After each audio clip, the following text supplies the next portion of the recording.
Hello Team FD and welcome back to Winners and Losers, where in this episode we're going to try and fix Liverpool's engine room, Zach. Bring it on the cheap. We've already done and dusted our winners and losers. They were Manchester City and Chelsea. Go and check that out in the episode that came prior if you haven't already. But in this episode, like I said, we're going to put the Reds midfield back under the microscope after they stuttered to a 2-2 draw against Wolves in the third round of the FA Cup. Now, Zachary, the result might not have been fatal, but supporters on Merseyside were not happy with the performance, were they? And it's not hard to see why. Wolves outshot Liverpool 11-10, racked up a higher XG and were denied a winner by a contentious VAR decision. I'm going to limit our coverage of that because we want to keep this episode short. We'll do that on a future episode of Sunday Vibes, maybe. And let's not forget as well that Wolves are the lowest scoring side in the Premier League. They made 9 changes to their team ahead of this game. Liverpool started their strongest team and Klopp's men had an extra 2 days rest versus their Wolves counterparts. Of course, there was some rotation there, so maybe not strictly speaking, but you know what I mean. Zach, let's focus on the midfield then. The main source of contention, like I said, with a lot of Liverpool fans. How did they look in this game, and were they significantly worse than other departments of the team? Yeah, I mean, before we get into that, maybe let's have a look at the opposition they were up against, the midfield in Wolves, because obviously a bit of context is key. On paper, Wolves' midfield didn't really look that dynamic. They lined up in a 4-4-2. Aït-Nouri played on the left wing, who is actually putting up a really decent season so far this campaign. But that was the first time he played on the left wing all season. Yeah, normally left wing back / left back. Indeed. Out of favour, Adama Traore has started just his 9th game of the campaign out on the right. And that was the first time he played a full 90 in 5 games as well. So it'll be interesting to see whether he can revive his career at Wolves. And then in the centre, the away side had a midfield pairing of 20-year-old Joe Hodge and Ruben Neves. Now, the former had only started 1 Premier League game all season. And so when you compare that to Liverpool's midfield, a very robust and very experienced Fabinho, Henderson, Thiago Alcantara slotting into Klopp's usual 4-3-3. Yeah. You would have maybe expected a bit of dominance from Liverpool there.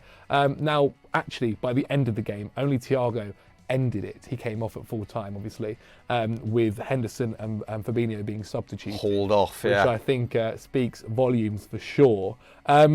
Now, with that in mind, Chris, it's not a stretch to say that the midfield aren't performing, but the defence weren't really also that good, to be honest, either. No, they weren't, although Trent Alexander-Arnold gets that sublime assist. I think the right personnel are starting in defence, but maybe they're facing too much traffic because of how porous Liverpool are in the midfield. So we will stick with the midfield. And from a attacking perspective, didn't create a chance between them. Didn't complete a dribble between them. You know, just something special to even with unlock play in the centre of midfield and set the attack away. And individually, numbers pretty grim as well. Henderson 0 out of 4 crosses. That was kind of his main contribution to the side. Those whipped balls from deep, and they didn't really pay off. Fabinho won 24% of his ground duels, so dominated in this fixture. Thiago was a little bit careless in possession at times, lost possession twice in key areas. But it is worth noting that despite his role in Wolves' opener as well, where he sort of rolls it back to the keeper, the Spaniard did put up some really good numbers too. The most passes in the game, 6 tackles, which was a match high. Also completed 19 entries into the opposition's final third, which was 7 more than Henderson and Fabinho combined. And I think people get quite critical of him because he can be quite ambitious with his play, or the one forcing the issue. Yeah, in the same way that Bruno Fernandes can sometimes face some fire at Manchester United for seemingly being careless in possession. But he's maybe trying those things because nothing else is working. Yeah, the chemistry of the midfield 3 is off, right? And like you said, nothing else is working. So he was at least applying himself, and Klopp got some end product out of him in this game. But I think it irked Liverpool fans even more that Matheus Nunes came on, who was linked with Liverpool in the summer, for about 30 minutes and just dominated midfield straight away. 3 dribbles completed, 2 tackles won 6 out of his 7 ground duels. So Liverpool fans are watching on at a target thinking, yeah, how much better would we be right now with him in our side? But we let him slip to Wolves for the tune of, I think it was 38 mil, potentially rising to a higher figure. Now, Zach, we know, and we were forgiving of Liverpool in the summer for not splashing the cash because we know their long-term vision post missing out on Tchouaméni is perhaps Jude Bellingham. Yeah. Right? The overtures have been made. Clearly Henderson was tapping him up. Well, you know, allegedly. In the summer. But it's now getting to a point where that's not a dead cert. Noise has gone a little bit quiet on that front, and they've started to be linked with mobile destroyers like Caicedo from Brighton. Allegedly, he's going to cost much more than £45 million, which people thought would be able to prize him away from the Seagulls. They might be back in for Nunes, who is probably a bit of a budget option versus Bellingham at current. I mean, he had a pretty inconsistent first 6 months at Wolves. This is the interesting thing. Sometimes deployed at 10, then didn't start a bunch of games. Has started in a midfield 2 recently next to Neves in the Premier League and has looked much, much better. So I do think he would improve this side. Is the right age profile, a very FSG signing. Cost a lot. Yeah, but he would cost a lot now. That's it. I feel like they've missed that period where they could have got him for an acceptable price. Although have taken Diogo Jota away from Wolves in the past for 45 mil when he was their star player. So maybe not. But should we move on to some cheaper options? We have made a short list. Do you want to maybe reel some of them off? Because I feel like they're now in a position where they need to replicate Spurs' move for like a Bentancur last January, or do something like Napoli did when they transformed damaged goods in Anguissa to really secure that top 4 position, because without another or more midfield help, they could easily slip out of the top 4. No, for sure. And obviously, it's really interesting at the moment because you kind of had Manchester United who were getting new owners and didn't want to spend the money in January and looking for more loan options, and Liverpool obviously who are also looking for new owners and who are more than willing to kind of spend for Cody Gakpo. So when the right opportunity is there, I think they will go out there this January. Obviously midfield is a key place, as we've been mentioning. Some names that we looked at. Conrad Lima was a guy that we were looking into, but touted him for a move to Liverpool in the summer, didn't we? Yeah, indeed. But it actually looks like he's going to be going to Bayern Munich. Kicker report that the Austrian is going to them in the summer, and it's basically as good as done.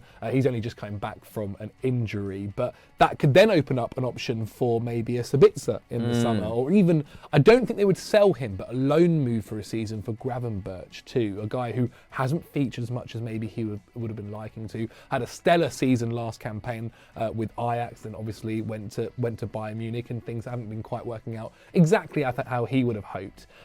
Slightly different midfielders, those two, though. Yeah, for sure. Like Gravenberch is more of an attacking midfielder, isn't he? And Musiala's operating the space that he wants to play in right now. So like you, I can't really envisage him getting a lot of minutes. But Sabitzer might be an interesting option for Liverpool. Someone that's capable of playing in multiple positions, can stand in the engine room, so to speak. And maybe bring a bit more physicality to Liverpool's midfield. But have we got any other ones? Any other suggestions? For sure. I mean, the guy that we keep mentioning about midfielders consistently is Yuri Tielemans. And he's someone that they could possibly get this January. Leicester City, obviously, his contract is running out with them at the end of this campaign. And they need midfielders. I mean, he's already a passing hub. I mean, that's happening completely for Leicester all the time. But he does struggle to get up and down the pitch. So he's kind of similar maybe to what Thiago is at the moment. But again, Thiago isn't necessarily getting any younger. He's into his 30s now. And you could probably get him for a relatively cheap fee too, if you were going to go for him in January. Another one who's slightly different, but a bit more kind of fun, I think. A bit more out there. Yeah, is Sander Berg. Someone that would definitely need a bit more development under Jurgen Klopp, obviously playing in the Championship at the moment, but he does have 7 goals and assists in 16 Championship starts with obviously Sheffield United doing very, very well this season. His contract is up not at the end of this season, but next season, 2024. So again, I think if Liverpool went in with a decent offer, you could possibly get him in the summer. They linked with him in the past, which is kind of why we've added him to the list here. For sure. Tough to get him in January, considering he's a key player to them. Obviously, and they're flying right now. Flying, so a bit tougher. But another guy who I do think they could possibly get after a fantastic World Cup, and someone who who could do with maybe rebuilding his persona a little bit is Adrian Rabiot. Yeah. A guy who I really was impressed with at the World Cup. I didn't expect him to have that kind of performance and feature as much as he did actually in the end, especially when all the talk beforehand was about what's going to happen with no Pogba and Kante. He did do really, really well. And when we're talking about guys that are destroyers and kind of wanting to match the profile with maybe Caicedo, who's going to cost a lot of money, or Anguissa, he is kind of similar to that. And again, his contract ends at the end of this season. So if you went in there and say, hey, here's 20 million, 25 mil. Probably less than that. Yeah, maybe even less. I think United had a deal at 15, right? I couldn't agree personally. Indeed. So there you go. A fee that actually does not break the bank, and a guy that kind of can come in and possibly even play several positions if you need him to in midfield. Yeah. I mean, not a very sexy player, and I'm sure some Liverpool fans will be a bit exasperated at home with us linking to Adrian Rabiot. But like you said, does have a very similar profile to Caicedo, who they'd all welcome through the door.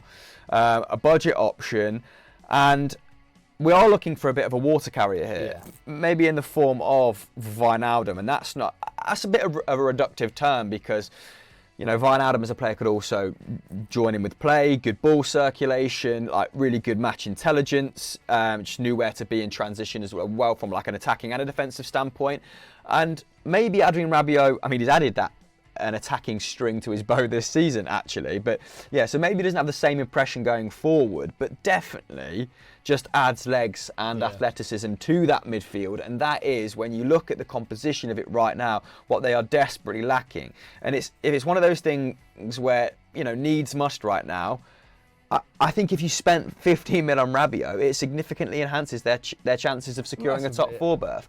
So, is he a long-term solution? Absolutely not. Is he emblematic of ambition to get back to the top and compete with Manchester City? No. But they're in a position now where they need to add and be pragmatic. If they're also looking to get Bellingham next summer, they can't be spending 50, 60, 70 million in January because he's going to cost you 150 million or more in the summer when everyone else is also getting involved. So you've got to be smart. And again, the whole issue with the owner situation, that they're not going to be wanting to spend too much more money after spending what they spent on Gakpo. So I think it's an interesting one. The side that maybe I think you've got to be careful is obviously his agent and the issues that's happened with that side of things. But it is funny though how he's been trusted by all of his managers, played regularly by every manager at Juve. Didier Deschamps, obviously, he had issues with France when he didn't want to be on standby back in the day, but welcomed him back into the fold, and like you said, became a very reliable player for him. And I know Klopp doubles down on personality as well as output and